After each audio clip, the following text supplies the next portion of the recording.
અમરેલીના Shantaba general hospital અમરેલીમાં 18 વર્ષીય પોઈઝનના દર્દીનો એમડી ડોક્ટર વિજયવાળા દ્વારા આવાજ બચાવ કરાયો છે। અમૃતવેલ તાલુકો સાવરકુંડલાના દર્દી હરિભાઈ રાજુભાઈ બેકરિયા, જેમની ઉંમર 18 વર્ષની છે, તેના જીવનની કઠિન ક્ષણોમાં શાંતાબા જનરલ હોસ્પિટલ અમરેલી ખાતે લાવવામાં આવ્યો હતો। એમડી ફિઝિશિયન ડોક્ટર વિજયવાળાના કહેવા પ્રમાણે પેશન્ટ ભૂલથી ઝેરી દવા પી ગયો હતો। તેને મહુવા હોસ્પિટલ તથા પ્રાઇવેટ હોસ્પિટલમાં ખસેડવામાં આવેલ હતો। ત્યાં પેશન્ટની હાલત ખૂબ જ ગંભીર થઈ હતી।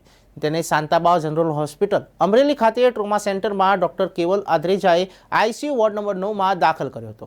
પેશન્ટને વેન્ટિલેટર પર રાખવામાં આવ્યો અને 4 દિવસ તેની કોમામાં રહ્યા બાદ દર્દીને ટ્રેકિયોસ્ટોમી કરાવ્યા બાદ પેશન્ટને 26 દિવસની ભારે જહેમત બાદ દર્દીને બચાવવામાં સફળતા મળી હતી। શાંતાબા જનરલ હોસ્પિટલ અમરેલી, જ્યાં આજે અમે પ્રાઇવેટમાંથી શિફ્ટ થઈ અને 1 મહિનાથી જહેમત બાદ જે અમારું બાળક બસે એમ નહોતું, એને આજે 1 મહિનાની ટ્રીટમેન્ટ મળી।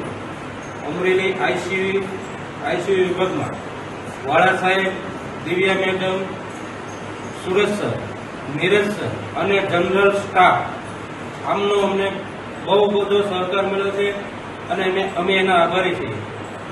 એમની મહેનત ખૂબ હતી કે જે અમારું બાળક બસે એમ નહોતું, એમને એને ખૂબ મહેનત કરીને બચાવ્યું છે। અને હું આખા અમરેલી જિલ્લાના દરેક ગામડાને કહેવા માંગુ છું કે ભાઈ, એક વખત મફતમાં સારવાર, વિના મૂલ્યે તમને સારવાર મળે છે, તો એક વખત તમે શાંતાબા હોસ્પિટલની જરૂર મુલાકાત લેજો। અને પ્રાઇવેટમાં ખર્ચા કરવા છતાં આજે અમારે પ્રાઇવેટમાં હોતા તો અમારે 8-10 લાખનો ખર્ચો થયો હોત, પણ આજે અમે વિના મૂલ્ય સારવાર અમને સારી મળી છે। અને શાંતાબા હોસ્પિટલનું કામ તમામ ડોક્ટરો, નર્સ સ્ટાફ અને તમામ સિક્યુરિટી ગાર્ડ, એમનો હું આભાર માનું છું।